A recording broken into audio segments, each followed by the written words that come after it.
Yo, what's goody with y'all, man? What's goody? What's goody? What's goody? What's goody?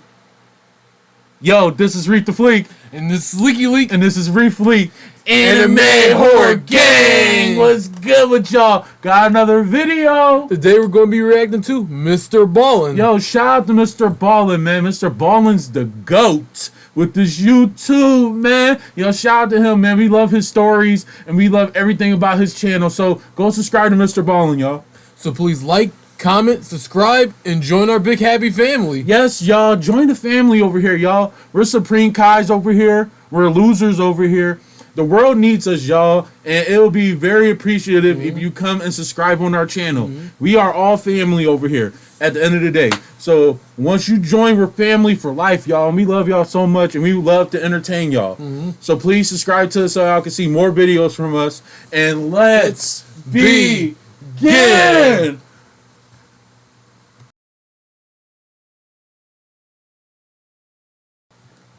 My wife is a total skeptic. She does not believe in the paranormal whatsoever and never has. But when I told her just a portion of today's story, specifically the part about the passenger in first class, you'll know when you get to that scene, she told me she was so intrigued by it. And I think the reason for that is in this story, as you'll see, there were so many witnesses, hundreds of witnesses. And so how could they all be making this up? But before we get into today's story, if you're a fan of the strange, dark, and mysterious delivered in story format, then you come to the right place because that's all we do, and we upload once a week. Shout out to Mr. Ballin. Yo, shout out to Mr.BALLEN, man. Invite the like button to come over your house for a Ouija board session. No. And after everyone Not has their fair. fingers on the pointer, Not fair. ask if anyone likes the like button, and then casually push the pointer towards no. Also, please subscribe to our channel and turn on all I like how he does so you that. don't miss any of our weekly uploads. Okay, let's get into today's story.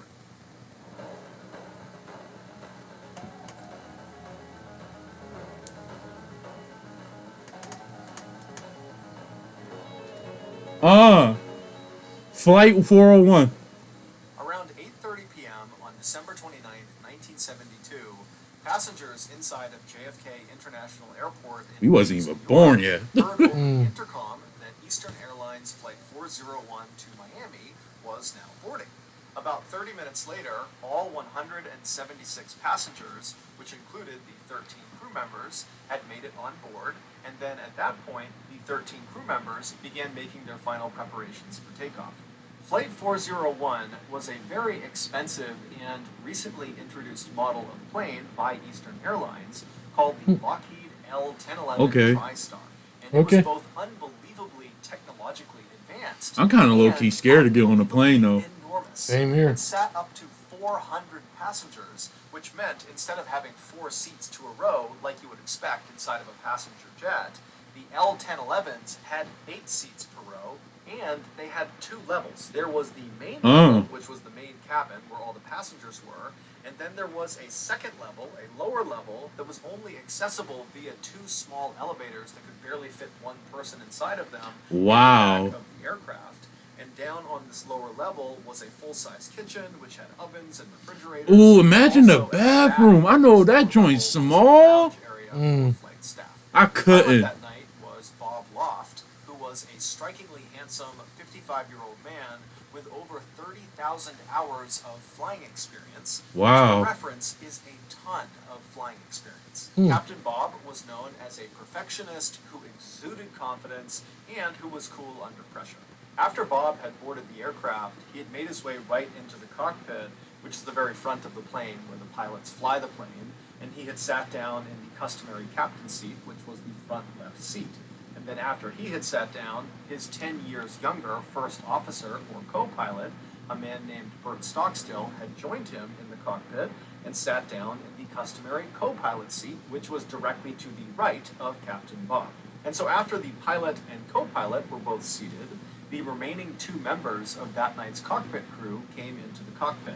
Now, normally in most passenger jets, there were only 2 seats in the cockpit, but because L-1011 planes were so massive, there were 4 seats in the cockpit. And so one of the last 2 men who joined the cockpit was 51-year-old Don Repo, who was the flight's engineer. And despite him being this big, strong ox of a man, he was actually known as being fairly soft-spoken and very approachable. And so Don came into the cockpit, he said hello, and then he sat down in the seat right behind the co-pilot, Bert. And then a few seconds after Don, the last man came into the cockpit. It was 47-year-old Angelo Donadeo. Angelo was not actually part of that night's flight crew. However, he was an employee of Eastern Airlines, and that night he needed to get to Miami, and so the company had put him on Flight 401 and sat him in the fourth and final seat in the cockpit, right behind Captain Bob. Around 9:10 p.m., all pre-flight checks had been completed, all passengers were seated, as was the crew, and so Captain Bob began taxiing over to the runway. 10 minutes later, at 9:20 p.m., Captain Bob pushed the throttles forward, and the plane began to take off. A few minutes later, and Flight 401 was airborne up in the night sky over New York, headed south towards Miami. For the next 2 hours, this flight was completely normal. In fact, it was so normal that one of the passengers, named Jerry Escow, actually wrote a letter while he was on the plane telling Eastern Airlines how great their airline was and how smooth this flight was. His plan was, once they landed, to mail this letter to Eastern Airlines. Okay. But at 11:32 p.m., so 2 hours and 12 minutes after takeoff, this flight would go from what being happened, very though? routine and normal to being Let's see, bro. anything but. At 11:32 p.m., Captain Bob began his approach to Miami International Airport, but when he lowered the plane's landing gear, his co-pilot Bert noticed they had a problem. L-1011 jets, like 401, have 3 pieces of landing gear.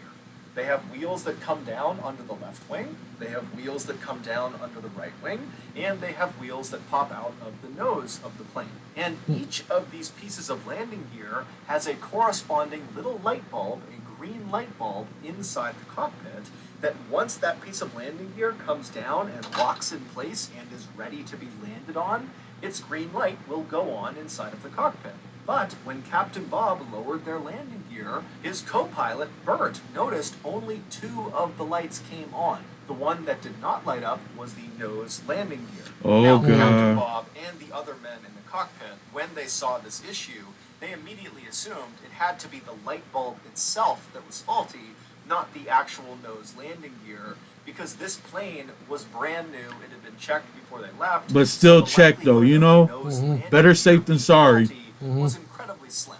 And so Captain Bob, while maintaining his approach towards Miami International, he retracted the landing gear, and then once it had come back into the plane, he just lowered it again, thinking this time all 3 lights would come on. But once again, once the landing gear was deployed the second time, still the nose landing gear light did not come on. And so frustrated, Captain Bob hopped on the radio and contacted Miami Air Traffic Control and told them that he could not confirm his landing gear was actually safe to land on, and so they would have to circle around for a bit in the sky and get it figured out. And so Miami Air Traffic Control acknowledged what Captain Bob said and then directed Captain Bob to fly out over the nearby Everglades, which is a massive wetlands area in Florida, and to stay out over the Everglades away from other traffic until they fixed the problem. And so once Flight 401 was out over the Everglades flying in a circular pattern, Captain Bob and his co-pilot set the plane to autopilot so that it would maintain a constant altitude of 2,000 feet and a constant speed of 200 miles per hour. Dang. And so once the plane was all set, Captain Bob and his co-pilot Bert began fiddling with this front nose gear indicator light bulb, which they were convinced was faulty. And so they started by pressing on the light, and when that didn't work, they began twisting it, and when that didn't work, they actually pulled the light bulb off the panel and kind of blew the dirt and grime off of it, and then they jammed it back into the panel, but as soon as they did, not only did it not go back on, but they realized they had put it in sideways, and so they couldn't actually get it out again. And so now they're thinking, this light's not going to go on at all. We need to find another way to make sure the nose landing gear has come down. And so Captain Bob, at this point, is totally frustrated, and so he turns around and he looks at Don Repo, the flight engineer who's sitting right behind the co-pilot, and he tells Don to go down into the hellhole and directly inspect the front landing gear himself. So the hellhole is a space right below the cockpit, and the way you get to it is through a trap door in the floor in the center of the cockpit. And then once down in the hellhole, there is this window that looks straight towards the front of the aircraft, where you could look out and actually see the front landing gear, and you could make sure it was down or not. And so Don Repo, he gets out of his seat, and he opens up the hellhole trap door, and he makes his way down below. Let's do this. Going in. Yes, ma'am. It's a taste of fall, a day not to miss.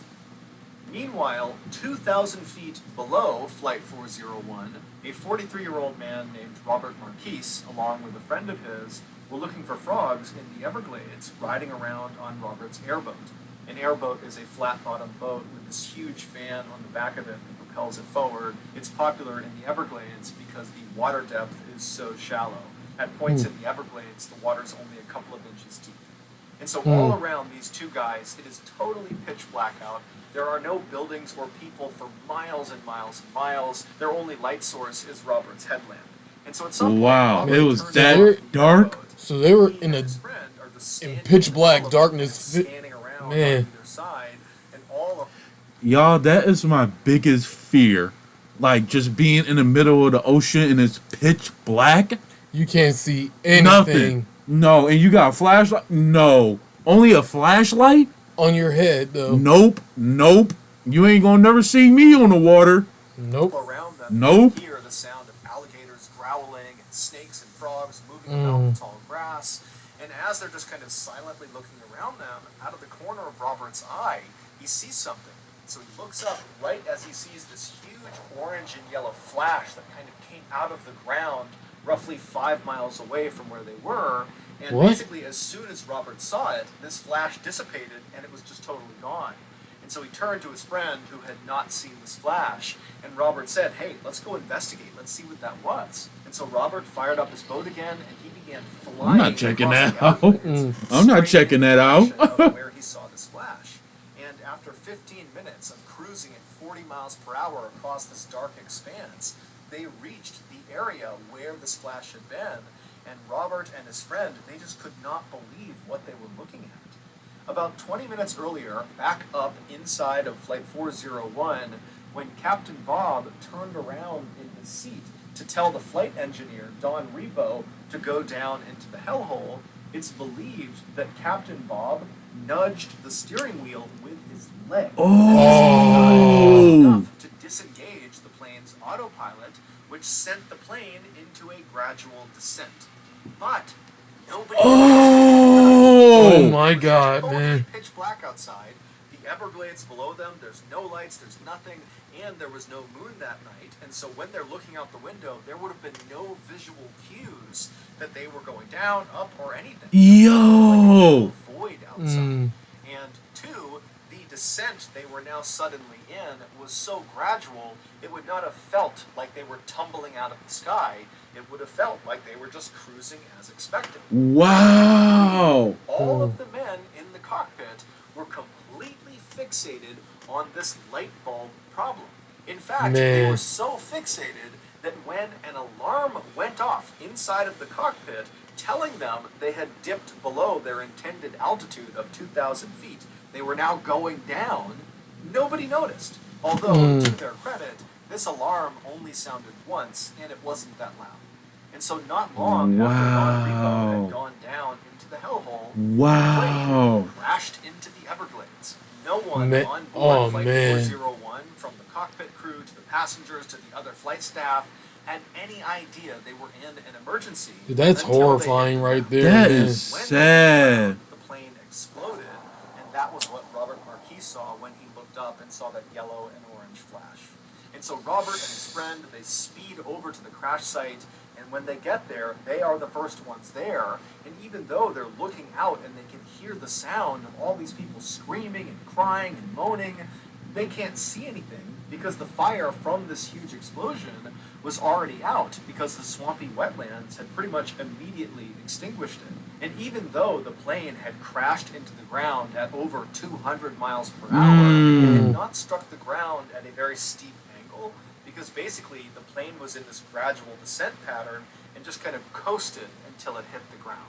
And so that, combined with the soft, muddy ground of the Everglades, meant that the impact of the plane hitting the ground was not nearly as violent as other plane crashes were. And that ultimately saved lives. In fact, Yes, thank you. dozens of passengers Thank you. survived Thank you. the Thank initial you. impact with the ground. Thank you. But many of them were left with these horrible injuries, or they were trapped within the wreckage, or both. When Oh, Robert thank and God his that they friend lived. Oh, arrived thank at the God. crash scene, Robert lifted up his headlamp and began to scan, and he saw all these body parts sticking out of the ground, and then his light rested on the first survivor he saw, and it was this man whose clothes had been completely burned off from the explosion. All he had on was just a little bit of his socks on both ankles. And this man was Wow. still strapped into the seat that he had been on the plane. And when the plane had broken up, his seat had fallen forward into the mud, pinning this man's upper body and most of his face under several inches of water. And so as Robert had scanned over with his light had hit this man's face, and he had looked up and pleaded with Robert and his friend to come get him before he drowned. And so Robert and his friend, they jumped off their boat and ran over to this guy and pulled the chair up and out of the water, saving this guy's life.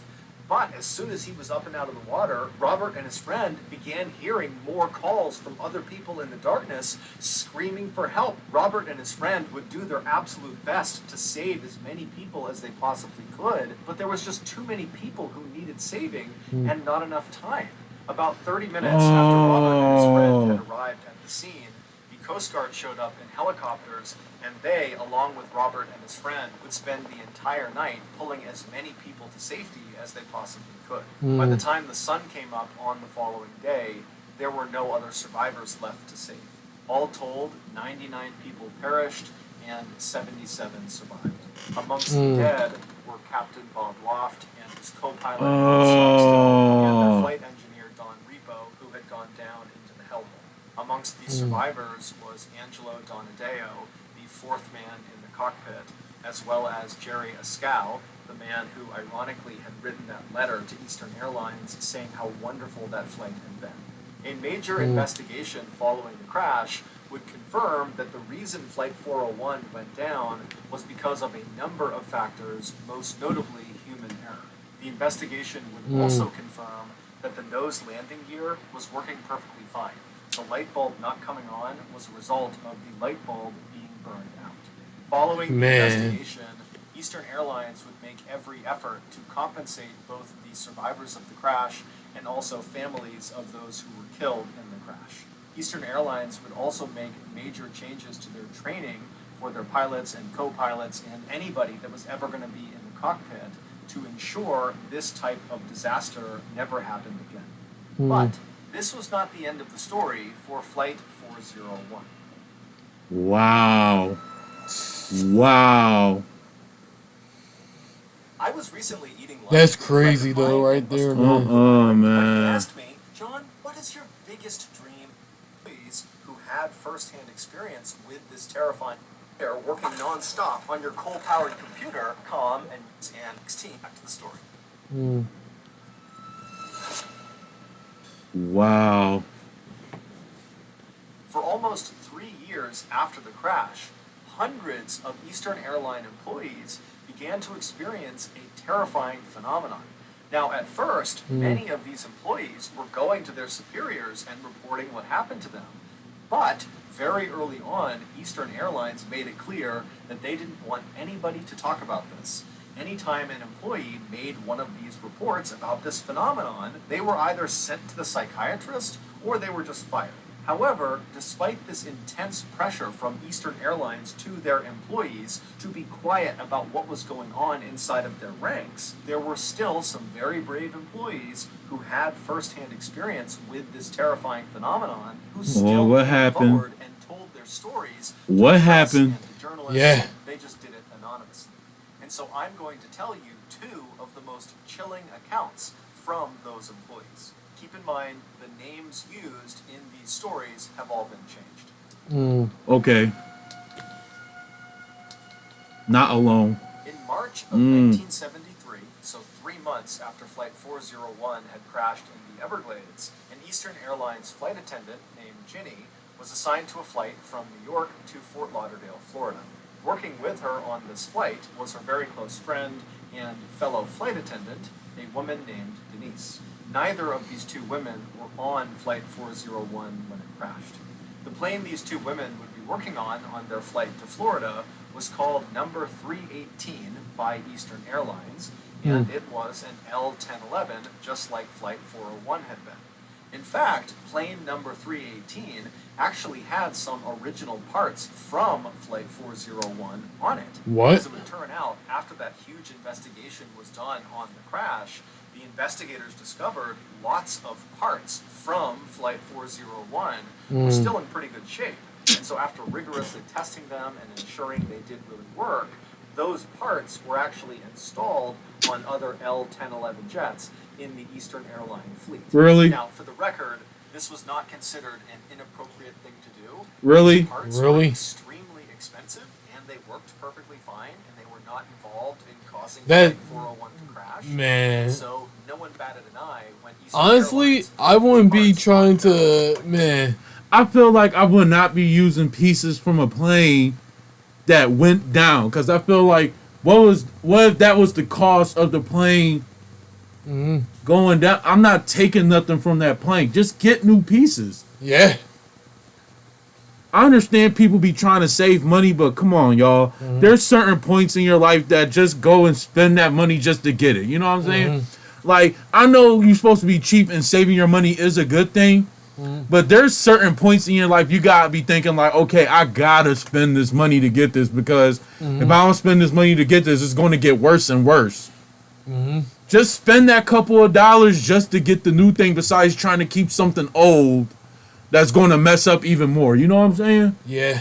Like man, that's crazy, bro. So That's Ginny crazy. and Denise, along with several other Just get Eastern new Airlines pieces. flight attendants, board plane number 318, and after takeoff, the flight attendants began going through the very long and drawn-out process of getting food and drink for the nearly 200 people on board the flight. And so the way the flight attendants divvied up the work is they would have some of the attendants on the main level of the plane in the cabin taking orders from all the passengers, and then the other flight attendants would be down on the lower level, the second level of the plane where the kitchen was, preparing all the food and drinks. And so at some point during this process, Denise, who was up on the main level helping with taking orders, realized she didn't have anything to do. She had taken all the orders she could, and so she decided she would head down to the second level, to the kitchen, where her good friend Ginny was, to see if she could help her. But ironically, as Denise got in the elevator in the back of the plane and began heading down to the second level, Ginny, who was on the second level, discovered she did not have anything to do. She'd already prepped her cart, and so she had gotten into the other elevator and began going up to the main level to see if Denise needed any help. And so the two women literally passed each other in their elevators, but didn't see each other. And so once Ginny arrived at the main level, the cabin level, she got off the elevator and she walked down the aisle and she began asking around to the other attendants if they knew where Denise was. And they would tell her, oh, she just left a minute ago to go down to see you. And so after a couple of minutes, Ginny would leave the main level and go back down the elevator to the lower level to find Denise. Now, to understand what happens next, you need to have a basic understanding of the layout of the second level. So when you come down on either of those two elevators, when the doors open, you'll be looking down a stretch of hallway, basically the length of the plane from the back towards the front. And Dude, when you that's step dark, off man. The elevator, you'll be stepping into the Look middle creepy. of the Now, the kitchen was very, very cramped, and on the left side was a row of ovens that were all stacked up against each other, and then on the other side, on the right side, was a row of cabinets and cupboards. If you were to walk down the kitchen straight towards the front of the plane, you would eventually reach a wall that separated the kitchen to the lounge area, and there was a door slightly off to the right side on this wall that you could walk through to get into the lounge. So if you were standing in the kitchen and looking in the direction of this door, you wouldn't really be able to see into the lounge area because, again, the door was kind of off to the side. You would have to actually go over to the door and poke your head through to get a full unobstructed view of the lounge. And all the lounge was a couple of sofas and chairs kind of arranged. It looked So- nice. So Ginny has gotten back in the elevator and she's made her way back downstairs to continue looking for Denise.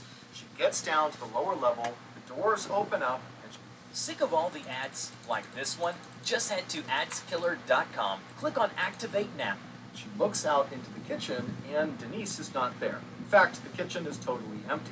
And the door leading into the lounge area is shut, so she can't even see in part of the way into the lounge to see if anybody is in there.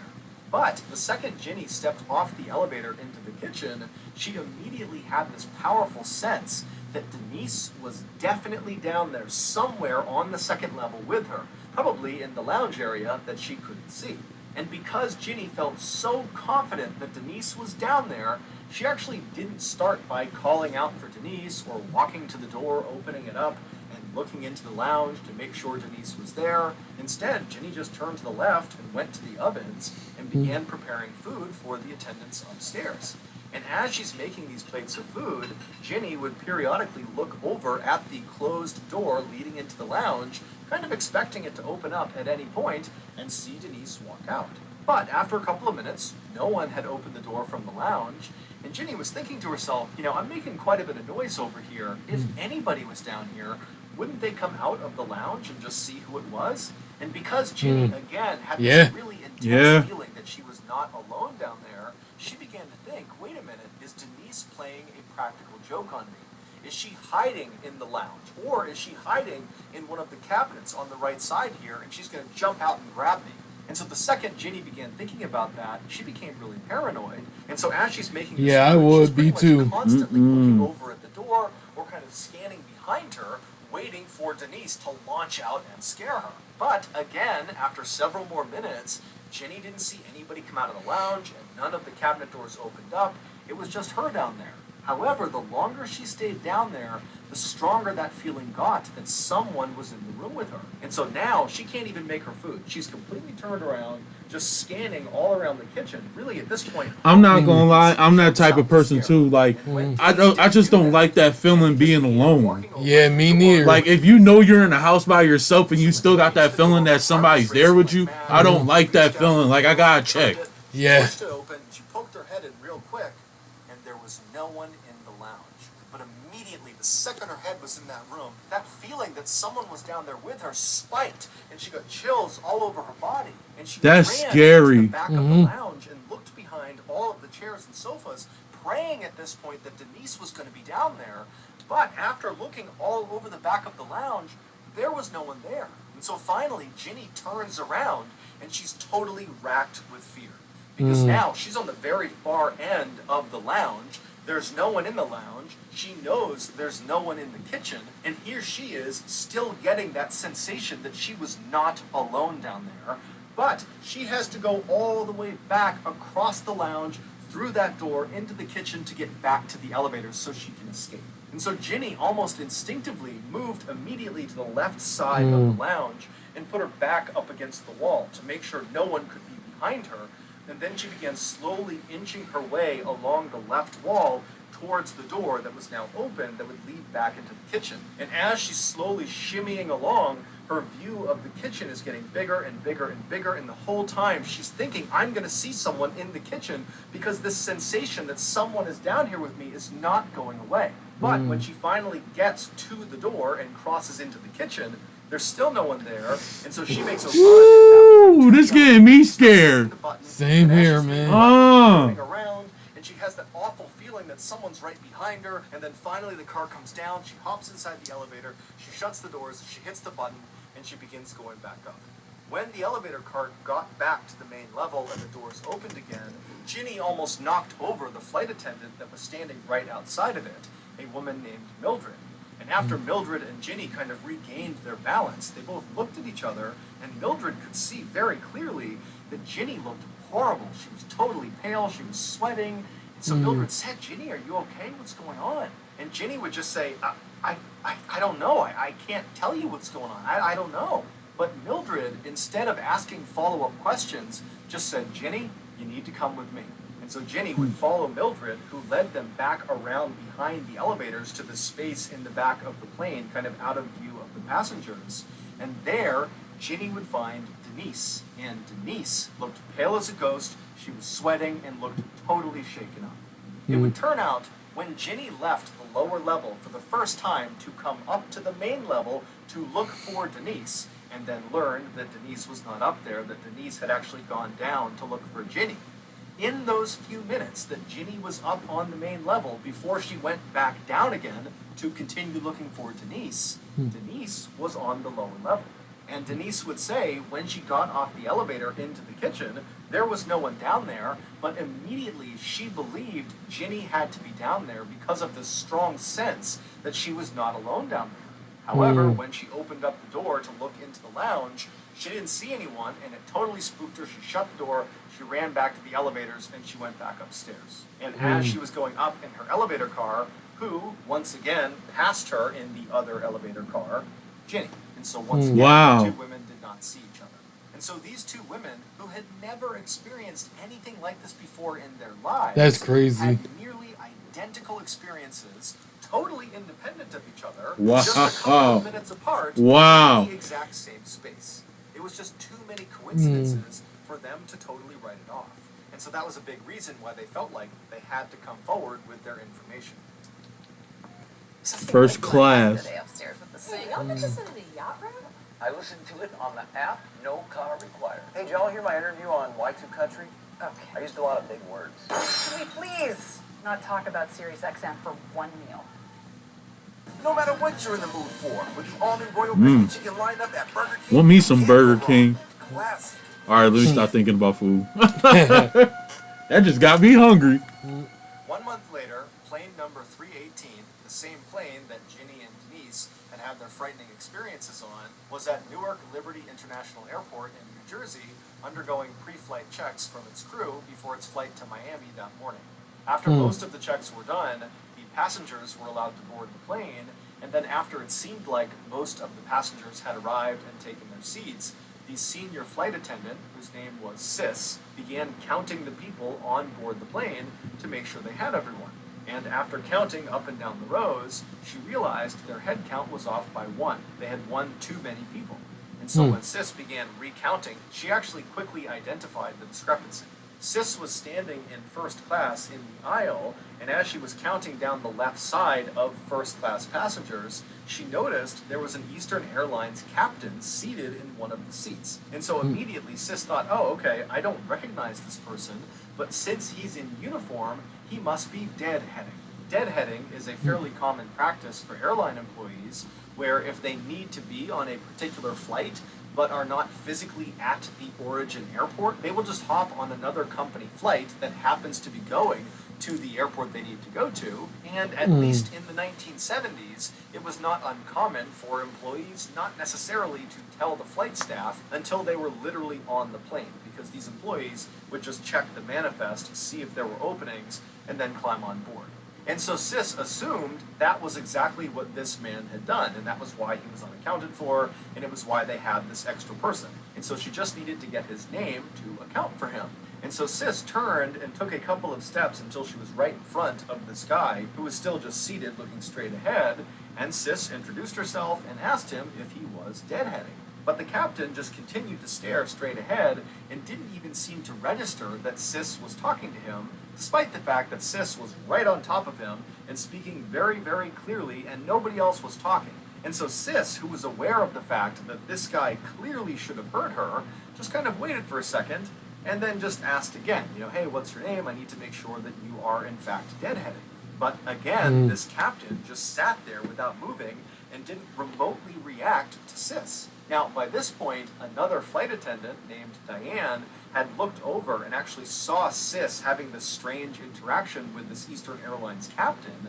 And so Diane walked over and listened as Sis, for a third time, tried to get this guy's attention, but he still did nothing. And so Diane and Sis, they start looking at each other like, what do we do about this? And at some point, Sis just says, okay, I'm going to go tell the captain, he can deal with this.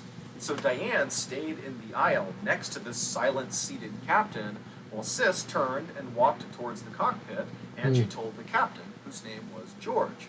And so George, he leaves the cockpit with Sis by his side, and and they start walking down the aisle back towards where this guy was and where Diane was. And by the time they get there, 6 other passengers kind of in the general vicinity had noticed something strange was going on. And so they were all kind of turned around in their seats, looking at this captain who was sitting there, and Diane and Sis and George, kind of waiting to see what was going to happen. And so George and Sis, they walk right up alongside Diane and this seated silent captain, and George immediately crouched down to get a good look at this guy's face. Because again, this captain is just looking straight ahead with a hat on, and so no one had really looked at him yet. And so George kneels down, and he sees this guy's face for the first time, and he falls over and goes, "Oh my God, that's Bob Loft!" What? The same Bob Loft who had died on Flight 401, the captain of Flight 401. George had No, Bob no, No, no, no, no, no, no, no, no, no. I ain't. No, that's some no, Yeah. no. And everybody seeing this? Yeah, it's No. some paranormal, man. No, exactly no, what no. it looked like. That plane's Before Bob, cursed. Sis, Diane, or the 6 other passengers that were all watching Man. could do anything, the seated, silent captain that looked exactly like Bob Loft vanished into thin air right in front of all of them. Oh, And man. immediately, these 6 passengers on board the flight that saw this happen became hysterical. They could not understand. Yo, I'd be what they had scared, seen. man. I will be Screaming, scared. crying, and George. That's God telling you to get off that plane. Yeah. I would have got off that plane. I would have got off that plane. No, no. Diane and Sis That's a warning. No, shaken Yep. what they saw, No. But they knew they were in charge of this flight. And so they tried to calm down the passengers, but then very quickly they organized a search of the plane because they're telling themselves, no one can just disappear into thin air. This guy has to be somewhere on the plane. no, fam. No, I'm not. No, I'm off of there. No. We're told to stay That's a calm calling from while the God to flight get crew off of that searched plane. every Yeah. crevice, every nook and cranny of this flight to see if they could find this guy, but they never did. And so after Can you imagine? You knew that guy and you knew he died, and they called you to see about this person, and then when you looked at his face, it was him. You'll be looking I'd like be terrified. I'll be like, yo, yo, that would, and then he just vanished. Man, that will ultimately convince me that, man. I'm gone. I'm gone. I wouldn't even feel comfortable on that flight. Yeah. And then imagine being the people seeing that in front of you. Man, I'll never forget that, man. No. Never. I'm gone. Gone. George, Diane, and Sis all did is they went in and filed a report. about Yes, what they had that's seen scary, dude. person. But Eastern Airline didn't do anything about their reports. In fact, the logbook where these reports were kept was conspicuously missing a couple of weeks later when some other employees of the airline heard Wow. and wanted to read the reports themselves. And when these employees went to their superiors and asked if they could get this logbook, the answer from the top was George, Diane, and Sis never filed those reports. There was no vanishing person. This whole thing is a bunch of crap. But George, Diane, and Sis all said, we filed those reports. And apparently some other pilots within Eastern Airlines had actually seen the reports before the logbook went missing. And they would tell other people. That's a cover up. That's a cover That's a up. cover up Over the because next 2 years, can you imagine everybody knowing that there's ghosts on that plane and you seen that and there's reports of that? That's going to scare people. That's going to scare people. So they're going to cover it up because that's going to scare people. And people, and then imagine when it gets into the public that happened.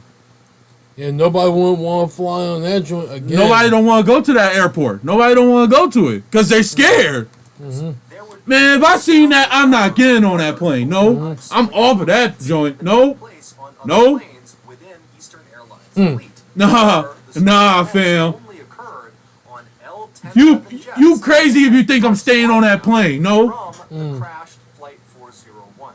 Some of these unexplained events included more sightings of the silent, seated captain who looked just like Bob Loft. And in fact, one of those sightings was by an Eastern Airlines executive who, after seeing this captain vanish into thin air right in front of him, the executive freaked out and ran off the plane and demanded the plane be searched top to bottom. But like the Yeah. last search, nothing was found. On another occasion, the catering company that loaded food directly into the second level of these L1011s, basically right into the kitchen, one of their staff spotted a man wandering around the lower level that looked just like Don Repo, the flight engineer. Oh, Too many ghosts. Too many ghosts. Who looks like Don Repo. Don Repo turned towards him and then vanished into thin air. The catering company was so scared when this happened that they refused to go back into the plane, and it caused a massive delay. On another Yeah. on board Yeah. plane number 318. Can you imagine just standing there and then you see a ghost just turn and look at and just disappear? Yeah, I wouldn't want to go back on there neither. I'm not going back on The that. pilot began hearing banging coming from the hellhole, and when the pilot got up and opened up the hellhole and went down below and shined his light, he didn't see anything. But when he went to climb back up into the cockpit, he looked up, and standing in the cockpit was once again Don Repo looking straight down at him, who then promptly vanished right in front of him. On another flight, a female passenger and coach No. who had been quiet the entire flight No. suddenly began screaming No. hysterically. And when they went No. up to her and asked her what was wrong, she was pointing at the seat next to her and said a man had suddenly appeared right next to her. He did not walk in, he just appeared next to her, and then when she began screaming, he vanished right in front of her. This woman was so upset that when they landed finally in Phoenix, Arizona, she had to be restrained in a straitjacket when they pulled her off the plane. But as terrifying as all of these events were, there was at least one instance where these apparitions appeared to be helpful to the people on the plane. One captain said he walked into the cockpit, and standing in there was flight engineer Don Repo, and Don promptly told the captain about a specific malfunction in one of the engines before Don vanished in front of this captain. Now, this captain was horrified at what he had just seen, but That's he did crazy. actually go down and have that engine looked at, and sure enough, the malfunction that Don Repo said had. I'm done. Then I'm done. Finally, in 1974, all of these strange events just came to an abrupt stop. Now, no one knows exactly why, but in 1974, Eastern Airlines, despite telling the world they didn't believe any of the reports of these strange happenings on their planes, despite that year, they went into every single one of their L-1011 jets, and they removed any parts that had been placed on them from the crashed Flight 401. Despite the fact none of those parts were faulty. They were removing perfectly good parts, and they never gave a reason. And after they did that, all the sightings just stopped. Wow. So all those So parts. that's going to do it. If you got something out of today's episode and you haven't done this Man, already, that's crazy. please So invite all the those like button and parts- come over for a weekly Basically, they voice got session. attached to them Once parts everyone has and their fingertips took them on and the put them pointer, on the planes, and ask they if anyone appeared there. likes the like Yeah. button, and then subtly push the pointer That's towards crazy. no. Throw Also, every one of them subscribe pieces to our out. channel I do for not all care if they notifications brand new. so you don't miss any of our weekly uploads. We now have a Shouldn't have podcast kept them in the called first place. Mr. BALLEN Podcast that puts out brand new episodes that Y'all, that was creepy. That was creepy. Yeah. No. And you see a ghost. You seen a whole ghost. And it just disappeared. No. Y'all, that is my worstest fear. If I ever seen a ghost and it just stared and looked at me and just disappeared. No, fam. No, fam. Yeah. No, I would be pissing my pants. Like, yo, you just seeing something like that is just creepy alone. Yeah. Like, yo, like their souls haven't moved on. There's so, man. Oh, nah. Let's end this because I'm getting scared. Yeah. I'm getting scared. Let's end this, y'all. I hope y'all enjoyed the video. Oh, this is too creepy. We hope y'all enjoyed it. Shout out to Mr.BALLEN, man. Go subscribe to Mr.BALLEN, man. Check out more of his content. And please subscribe to us, y'all. Please join our family over here. Anime Horror Gang. We're all family over here. Please subscribe to us to see more stuff from us. And we love y'all so much. And please watch more of our videos, and we'll put some more fire stuff out from y'all. So see y'all next time. Deuces.